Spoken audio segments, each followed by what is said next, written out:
Oportunidade para a gente, em nome da Maria Rosimeire, que me estendeu o convite, tá? Eu acho muito legal que as semanas agora internas das empresas começaram a abordar a saúde mental. É um tema que eu venho estudando nos últimos 8 anos da minha vida. Eu tenho 5 anos de psicoterapia. Nos últimos 8 anos da minha vida, eu venho estudando sobre comportamento humano e as causas do sofrimento humano também.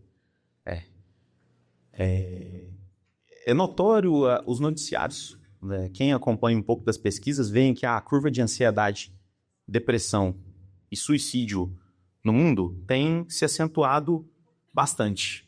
Nós atribuímos isso muito à tecnologia exagerada que nós temos nos dias de hoje, principalmente à facilidade.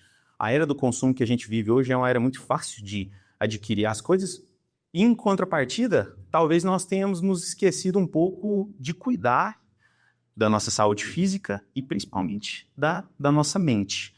Eu gostaria de transformar essa apresentação de hoje em uma caixa de ferramentas, abrir uma caixa de ferramentas para vocês dos últimos estudos que eu tenho realizado, dos casos clínicos que eu tenho atendido nos últimos anos, para que vocês tenham ferramentas para identificar no próprio comportamento e na própria saúde mental de vocês quando algo está errado.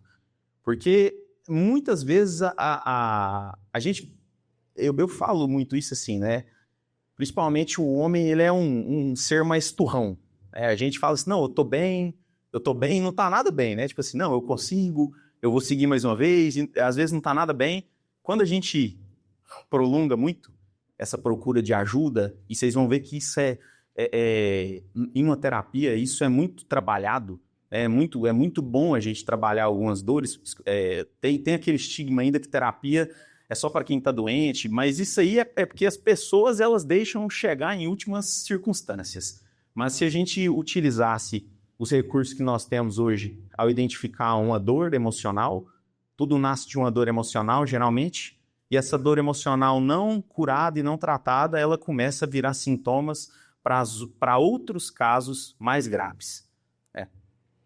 Isso aqui é um breve histórico da minha carreira profissional. Tenho 29 anos, sou bacharel em Direito, psicoterapeuta clínico, pós-graduando em Psicologia e Espiritualidade pela Faculdade Mar Atlântico do Rio de Janeiro e atualmente também exerço o cargo de diretor de comunicação na Câmara Municipal de Itumbiara, que é uma vertente que a gente trabalha também. Deixa aqui. Pessoal, então, eu gosto de trazer números, isso parece um pouco clichê, mas eu sempre gosto de trazer um pouquinho de números para a gente estar atento ao nível que isso chega no Brasil e no mundo hoje. A Organização Mundial de Saúde em 2023 e 2024 lançou uma pesquisa que os transtornos de ansiedade afetam 301 milhões de pessoas no mundo. Eu acredito que o Brasil hoje tenha 250 milhões de habitantes, então isso é mais que o nosso país continental inteiro. É como se no mundo inteiro nós tivéssemos um país da dimensão do Brasil afetado gravemente por transtornos de ansiedade. No Brasil, cerca de 9,3% da população sofre de ansiedade diagnosticada. Isso aqui é a ansiedade que a pessoa procurou um auxílio psicológico e ela teve ali decretado o seu laudo ali de ansiedade diagnosticada, fora os que a gente não tem, é anotado aqui nesses estudos.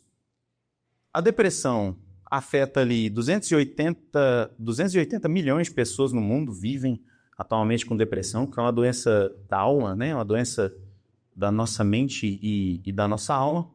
E no Brasil, quase 6% da população, cerca de 12 milhões de pessoas. Então é um número muito expressivo que nós, profissionais da saúde, principalmente da saúde mental, nós gostamos de oferecer suporte para isso, porque isso são números que nós podemos reduzir ele ao longo do tempo, se a gente prestar atenção nos sintomas que o nosso corpo e a nossa mente nos dá. E o suicídio, que é a causa mais grave, que a ansiedade, vocês podem ver que geralmente isso vai se desenvolvendo ao longo do tempo, O suicídio é o ato final da dor e do sofrimento do indivíduo, que o suicida geralmente ele tenta acabar com a dor, ele não quer acabar com a própria vida, ele quer acabar com a dor que ele está sentindo, que muitas vezes ela não foi compartilhada, não foi entendida, e não foi colocada para fora. Ele quer acabar com essa dor, ele não quer acabar com a própria vida. 1 em cada 100 mortes no mundo é por suicídio. Isso é muita coisa, gente. 1% da população hoje que morre é por causas de tirar a própria vida, de autoextermínio. E no Brasil, cerca de 14 mil casos por ano, principalmente entre a juventude, entre jovens entre 15 e 29 anos. Então vocês podem ver que é um número muito grande, é um assunto sério, né? Assim, eu e a Maria conversando, até falou assim, não, vamos tentar tratar um pouco com leveza e tal. Eu falo, eu vou tentar me esforçar o máximo que eu conseguir, mas eu não poderia deixar de trazer esses dados aqui que assolam o nosso planeta hoje, né? São dados que a gente tem no nosso mundo. E como que nós podemos trazer um ambiente de trabalho e a nossa comunicação pautados em ajudar? Porque, às vezes, nós achamos que o papel de zelar pela saúde mental da população é exclusivo do profissional da saúde.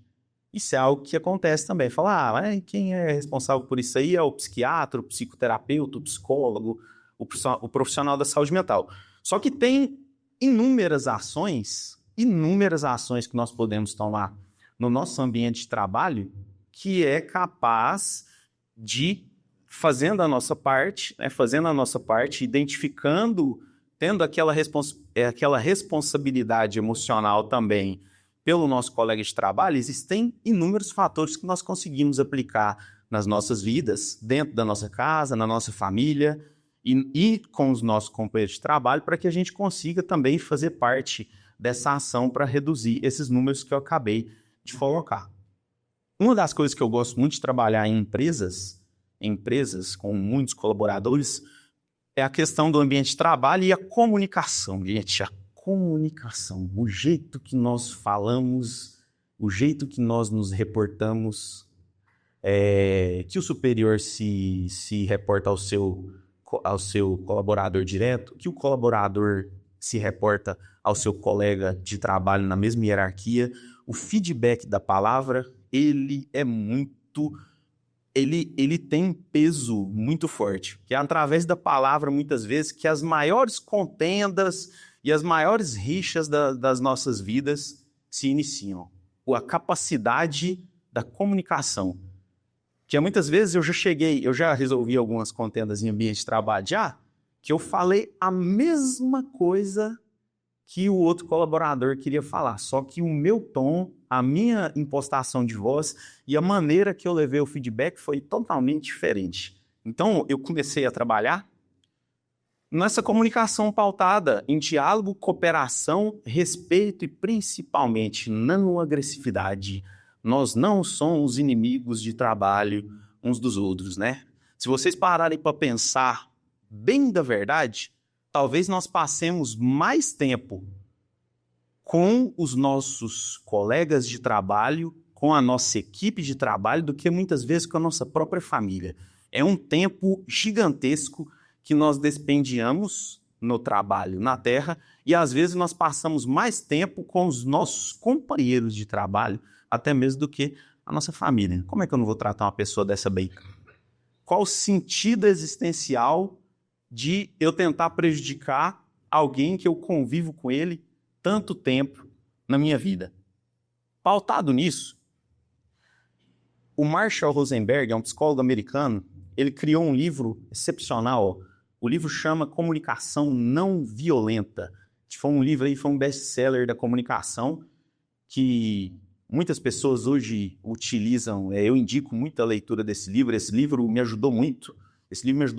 A melhorar enquanto ser humano, a melhorar a minha capacidade de se importar com as dores do outro, a ser mais altruísta e a entender esses princípios de uma comunicação que visa o progresso e não aquele feedback, muitas vezes, que quer rechaçar, que quer condenar, que quer diminuir, que quer oprimir, que quer brincar com as dificuldades do outro.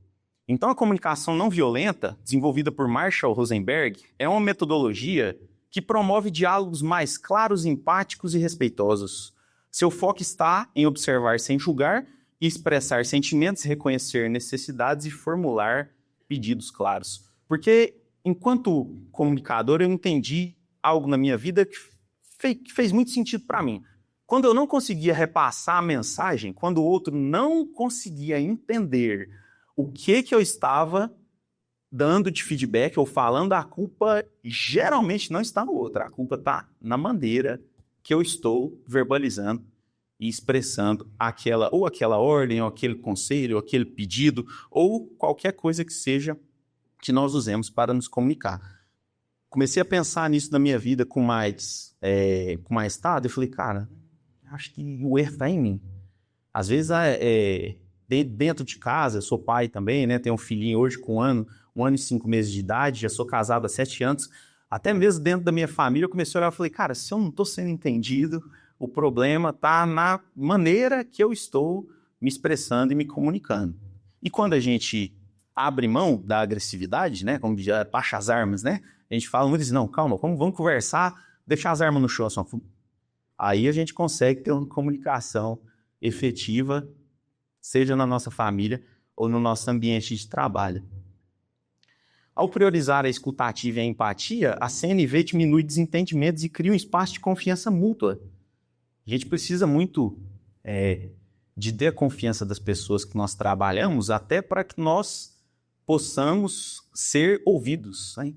Quem que gosta de escutar alguém, por exemplo, gritando? Né? A pessoa já começa um diálogo já com gritos, o nosso ouvido já está falando, não quero escutar. Isso aqui já está parecendo mais uma briga do que uma conversa, do que um diálogo. Pode parecer óbvio, hoje em dia eu vejo isso de um ponto de vista óbvio, só que eu também entendi que o óbvio precisa na Terra hoje, nos dias que nós vivemos, o óbvio precisa ser dito muitas vezes, muitas vezes, porque através dessas falas do óbvio é que nós vamos adotando esse código de conduta para a gente melhorar a nossa saúde mental, a nossa vida, o nosso relacionamento com as outras pessoas. Eu já atendi muitos casos clínicos de líderes que reclamavam, traziam essa queixa principal para mim dentro do caso clínico, que ele não sentia, por exemplo, a aceitação dos seus liderados. Ele sentia um certo afastamento, às vezes até uma certa retaliação. Como terapeuta, a gente começa a escutar a história de vida da pessoa. A primeira pergunta que eu faço num caso desse: como são os seus feedbacks direcionados à sua equipe? Como que é a sua comunicação? Como é que você conversa com as pessoas? Você chama todo mundo para conversar numa roda, senta na mesma mesa, de igual para todo mundo?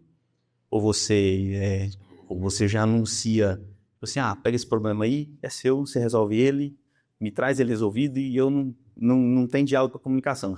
E aí, através disso, através dessa conversa, dessa comunicação, nós já conseguir resultados expressíveis em relação, principalmente, a líderes e liderados. Do mesmo jeito que eu já escutei, que eu já trouxe para dentro da consulta clínica também, o feedback de liderados, que às vezes trazem muito assim, mas eu não sou...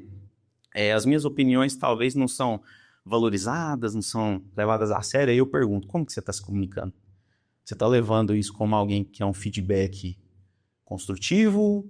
Você está se portando de uma maneira que a sua comunicação ela seja levada a sério, ou você está levando esse feedback só como uma brincadeira, como algo que não tem tanta importância? Então, a ida e a vinda, gente, nessa linguagem de comunicação, ela é muito importante. Vocês vão ver que faz total sentido nos nossos dias de hoje.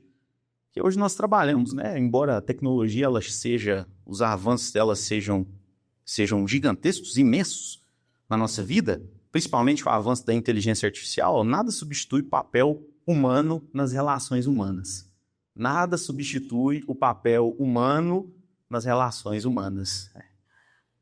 Então, é uma ferramenta que permite que críticas e feedbacks sejam transformados em oportunidades de melhoria, em vez de atritos. A gente visa muito reduzir o atrito quando nós temos essa prática. É um livro que eu sugiro aí, quem tiver a oportunidade. Comunicação Não Violenta é um livro excelente para gestores, para liderados, para líderes, para todo mundo que quer, até se você quer ter um relacionamento familiar melhor na sua casa. Tem muita coisa que a gente traz dos serviços por causa que a nossa casa tá difícil, relacionamento, problema, dificuldade, a gente traz para o serviço, as pessoas falam, mas a gente não deve misturar serviço com casa, só que nós somos seres humanos. Óbvio que isso vai afetar a minha vida, isso é óbvio. Se eu não estiver num relacionamento bom com a minha esposa e com meus filhos, eu vou levar isso para a nossa vertente de trabalho, para a nossa vertente, para os outros ambientes que a gente participa na vida, né? Isso afeta o ser humano, ele é uno, né? Ele é íntegro como um todo. Deixa eu passar aqui. Esse aqui para frente, ótimo. Pessoal, outro aspecto que eu gostaria de falar demais, isso aqui é algo hoje que eu sou um defensor da bandeira contra a cassinagem no Brasil.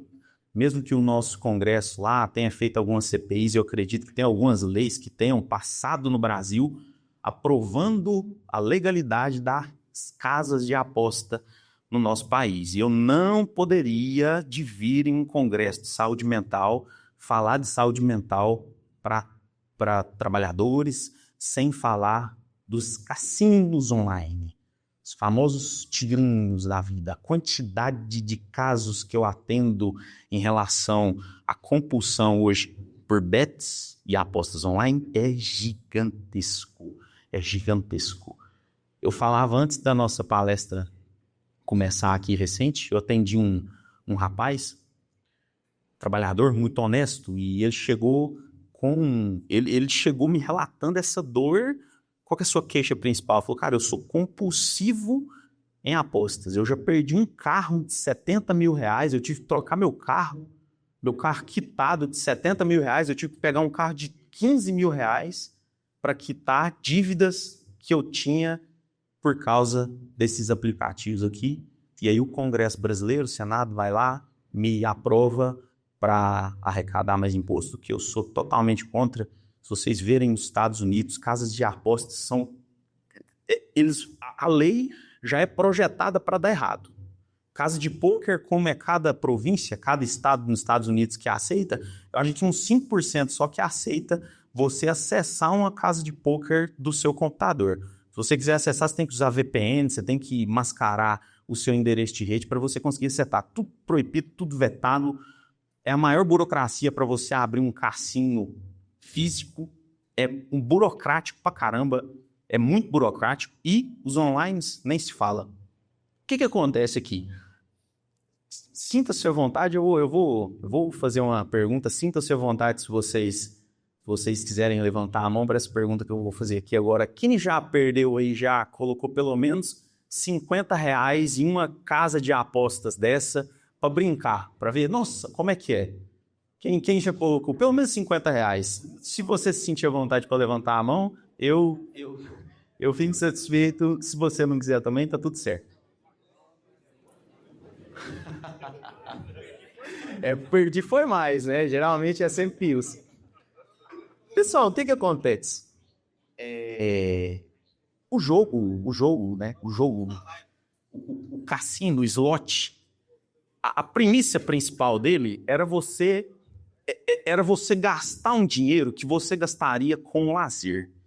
Então pense hoje, né? Eu vou jogar boliche no final de semana, eu tenho lá 100 reais para jogar boliche no final de semana e tem mais uns 100 reais para sair, para comer algo, 150 reais para comer algo com a minha família. Então eu tenho destinado naquele mês, naquele dia em específico, 250 reais para lazer, correto? É para investimento? Aqueles 250 reais que eu estou colocando ali, eu vou ter retorno financeiro sobre ele? Eu não vou ter. Eu já estou destinado a gastar o dinheiro para me divertir. O problema começa quando a gente usa e quando os influencers do nosso querido Instagram começam a divulgar isso aqui como oportunidade de investimento. Cassino não vai ser investimento nunca na vida, nunca. Você vai colocar seu dinheiro ali. Às vezes você coloca uns 50 reais ali, você bate um 20x, você ganha 1.000, 2.000, você entrega de novo para casa. Aí você coloca mais 2.000 na expectativa de ganhar. Na hora que chegou nisso aqui, eu já aconselho, pelo seu bem e o bem da sua família, procure ajuda. Na hora que você está colocando dinheiro em um site desse, na expectativa de puxar de volta, qualquer dinheiro que você tenha colocado, para pelo seu bem e pelo bem da sua família. Você já está entrando no primeiro estágio de vício de compulsão que nós chamamos, pelo seu próprio bem, pelo bem da sua família. Porque a partir desse momento você não vai ganhar mais dinheiro. Qualquer dinheiro que a casa te retorne, você vai jogar ele para dentro e você vai perder de novo, porque a maioria desses sites eles não são auditados, então os algoritmos dele eles são feitos quase integralmente para a casa ganhar, e ela vai ganhar. Ela vai ganhar, você pode pegar e você pode jogar ao longo do tempo. Quanto mais você jogar, mais probabilidade de você perder dinheiro você vai ter. E tem outro viés também, muito interessante, na questão da aposta, que é a sua ansiedade e o jeito que você provavelmente vai ficar no seu ambiente de trabalho, pela frustração, pela perda do dinheiro, isso vai te fazer perder dinheiro 2 vezes mais. Primeiro, porque você já vai estar perdendo dinheiro colocando na casa de aposta. Segundo, porque você vai perder eficácia e performance no mercado de trabalho, no seu serviço. Então, você vai perder dinheiro 2 vezes. Primeiro, porque você está depositando algo que não vai voltar. Segundo, porque seu comportamento, você vai querer pegar o celular toda hora, na hora que você ia estar tendo que resolver alguma demanda do serviço. Já atendi casos de pessoas que foram mandadas embora e que foram à bancarrota mesmo, né, nesse vício que é, né, muito... Hoje a gente tem... O Tigrinho, ele é muito falado assim. Obrigado. O Tigrinho, ele é muito falado de maneira divertida e tal. Se vocês forem parar para pensar, quem cria os jogos, aqueles movimentos, a rapidez que a roleta gira e aquela explosão de cores, aquilo ali é tudo psicológico, é tudo feito para que você não saia. É tudo feito para que seu cérebro ele sinta prazer, descarga de dopamina jogando. Então você está perdendo dinheiro, mas as cores douradas, vermelhas, verdes, elas estão estourando na tela e os movimentos eles estão passando de uma maneira que você sinta prazer em perder dinheiro. Você está perdendo dinheiro e seu cérebro está descarregando dopamina em algo que está rebentando a sua performance, a sua vida particular e pessoal. Essa é a realidade dos cassinos. A segunda realidade que eu gostaria de trazer também, que eu não sou patrocinado e eu adoro falar isso, principalmente porque meu objetivo de vida pessoal seria destruir de uma vez por todas, acabar com esse site tudo, né? Se eu estivesse lá no Senado, o primeiro não que ia ter era o meu. A segunda parte que eu queria falar, pessoal, da monetização, como as pessoas ganham dinheiro. Porque eu tenho quase certeza que todos vocês começaram a jogar por um link de algum influenciador, alguém falando, ganhei tanto, né? O videozinho lá rodando lá no celular lá, que são vídeos geralmente falsos, gravados, mentirosos, que a pessoa simula um outro aplicativo onde ela sempre ganha e ela mostra, ganhei, tô ganhando, né? Postei 50, ganhei 3 mil, eu postei 100, ganhei 5 mil. A forma que os digitais influencers hoje, eles ganham dinheiro no cassino, ela é muito simples. Ela é muito simples de você entender. Ele te manda um link, você tem que jogar no link dele, correto? Sempre, digital influencer que sempre posta bet cassino, ele te joga um link. Ele te coloca um link para você jogar no link dele. Você sabe como que é a remuneração deles? Eles ganham em cima do que você perde. É simples assim. Se você colocar 5 mil reais em um site desse de casa de aposta e você perdeu os 5 mil reais, esse cara ele vai faturar mais ou menos desse valor que você colocou, dependendo do alcance dele nas redes sociais, de 10% a 40% de faturamento em cima da sua perda. É preciso que você perca para que o seu digital influencer favorito, para que ele que vende uma vida de luxo, que vende uma vida de muita ostentação, para que ele ganhe. Para que ele ganhe. É assim que as casas de aposta elas funcionam. Os influencers se alimentam do dinheiro que você vai perder. Muito provavelmente porque você vai perder. Se você continuar julgando, eles vão ganhando ali conforme as pessoas fazem mais depósito, mais depósito, mais depósito. E é esse método sanguinário que nós temos hoje das bets no Brasil. O Brasil é o segundo país no mundo que mais cresce em apostas online. Isso aqui vocês vão ver que isso aqui vai estar intrinsecamente ligado com ansiedade, depressão e até em últimos casos, em tentativas de suicídio e em suicídios consumados, porque o cara perde a vida dele toda. Quanto tempo vocês acham que esse cara gastou para juntar 70 mil reais para quitar um carro de 70 mil? O cara perdeu em 2 meses. 2 meses jogando.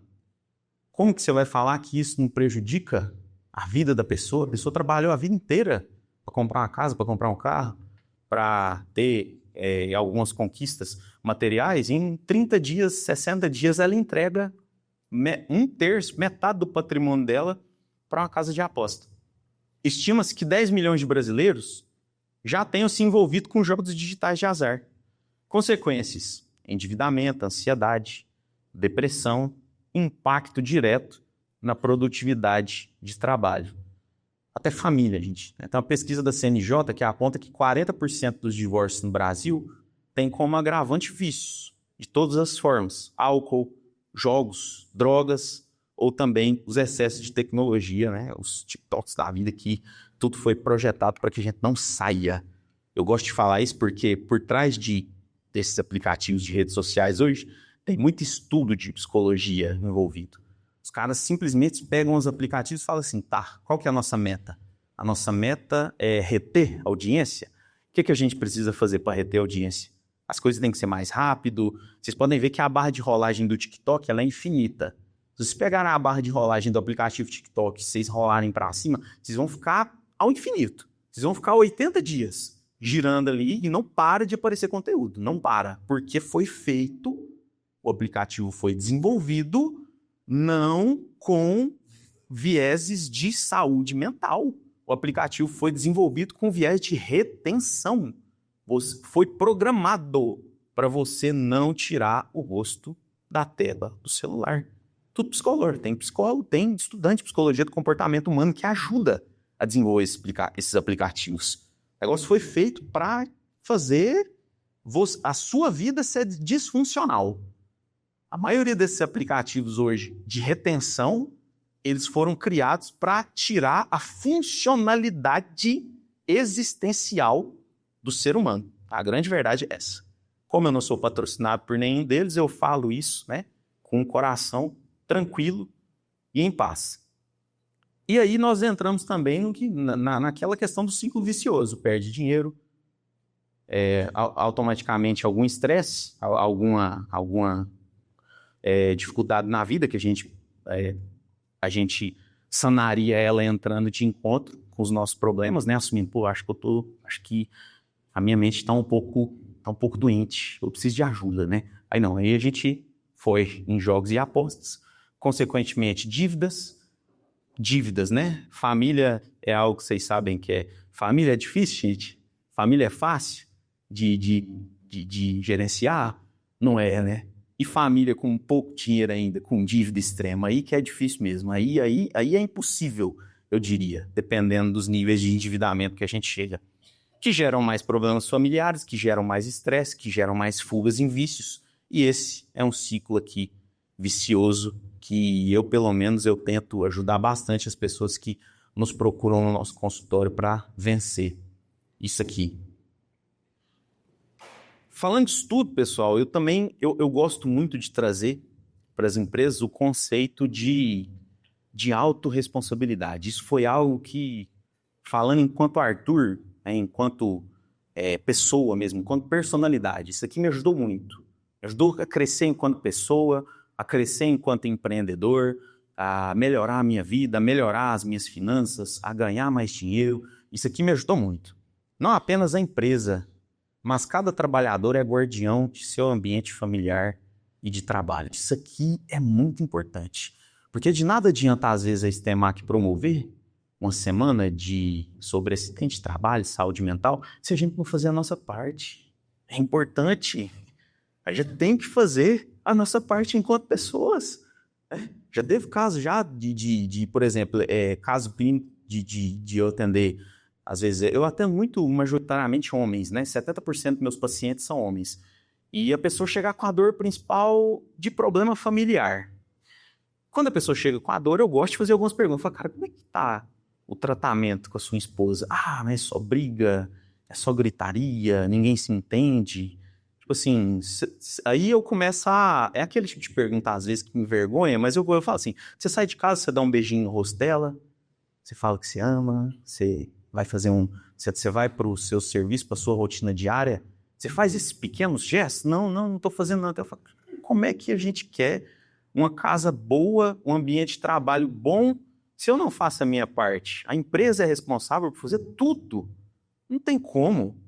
Os olhos da gestão, eles alcançam até um determinado ponto. A maneira que você trata o seu colega de trabalho na hora que você precisa de um feedback, você precisa de uma peça, que você precisa de uma coisa, é difícil. Nem se colocar a câmera na empresa inteira dá para segurar a maneira que nós comunicamos uns com os outros. Então, a autorresponsabilidade da gente conversar com as outras pessoas, ser mais gentil, ser mais educado, evitar inferninho, né?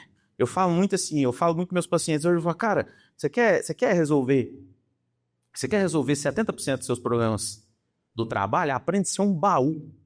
Aprende a ser um baú. Um baú na hora que a fofoca, né, que a gente mais convenientemente chama de rádio peão, na hora que o rádio peão chega em você, estaca, acabou, guarda, acabou, não prolifera, não joga ela para frente. Isso já é um conceito.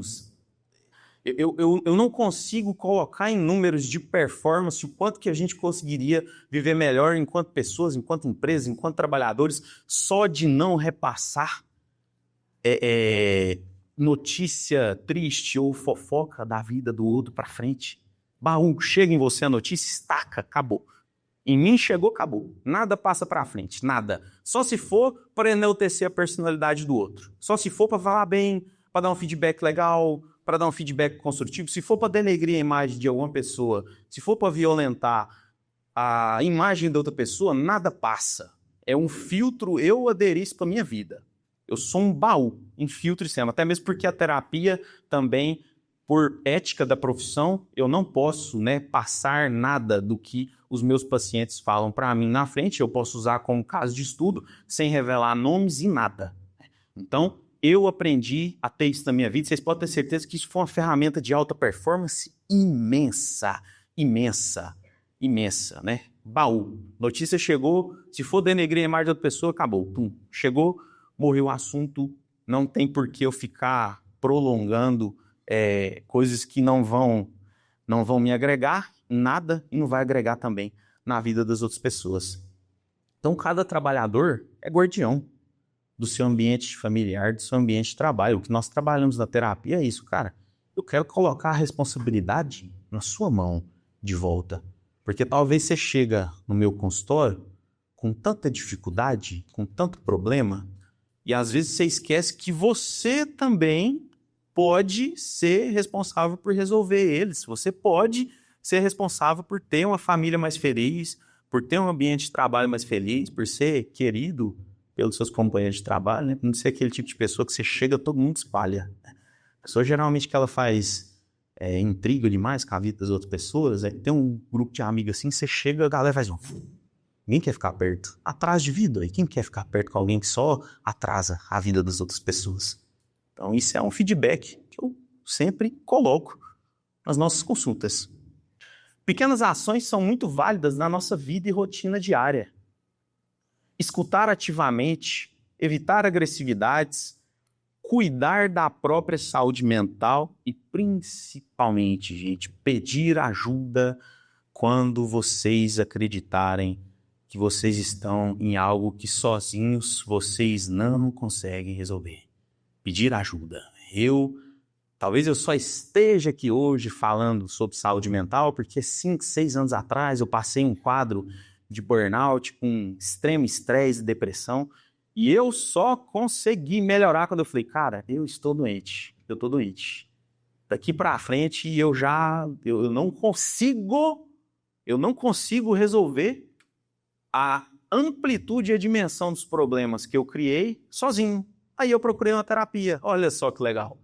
6 anos depois eu também atuo como psicoterapeuta, porque isso aqui é uma ferramenta muito potente para a gente esvaziar o lixo emocional que a gente constrói às vezes dentro da nossa vida. Então, meu terapeuta ele falou, cara, eu quero que essa sessão aqui seja nas primeiras sessões. Ele fala assim, eu lembro disso até hoje, eu quero que essa primeira sessão aqui, essas primeiras sessões sejam sessões para você esvaziar o lixo emocional que você guardou para você a vida inteira e que afetam os seus relacionamentos familiares e de trabalho até hoje. 20 e poucos anos, né, guardando, algumas pessoas mais, outras pessoas menos.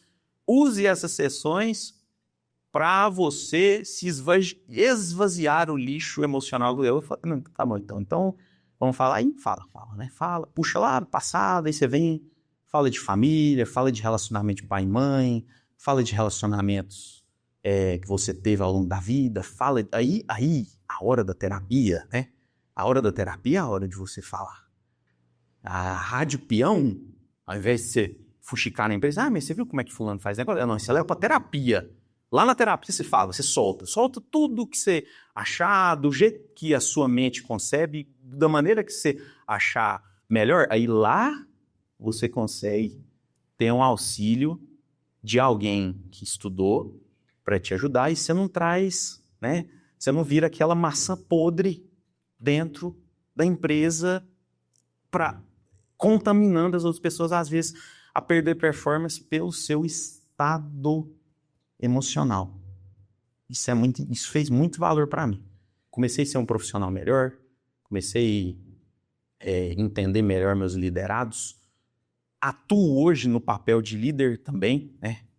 Exerço a função de liderado e isso me ajudou demais, né? Pedir ajuda quando necessário. Então, a terapia ela não é apenas um recurso para tratar transtornos mentais. Isso aqui já foi eu mesmo. Eu tive muito estigma aqui. Eu falo, não, vou em terapia, não sou doido. Ué, fazer o quê? Isso não é para terapia, psiquiatra, psicólogo, psicoterapeuta, você tem de maluco. Eu vou fazer o quê? Isso aí, meu amigo.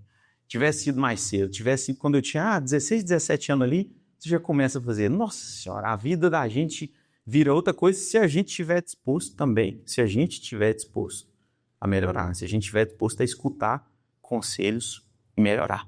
Então ela não é um recurso só para tratar transtornos mentais, é uma poderosa ferramenta de alta performance, capaz de ampliar a consciência, desenvolver competências emocionais e potencializar resultados na vida pessoal e na vida profissional. A pessoa, quando ela está com o coração em paz, está com o ambiente interno dela curado, ela vive, cara, eu acordo assim, é lógico que a gente tem dificuldades na vida, a gente tem problemas familiares, isso nunca acaba, nunca acaba. Os problemas de trabalho, de relacionamento, da vida, família, filhos, você termina um problema, aparece outro.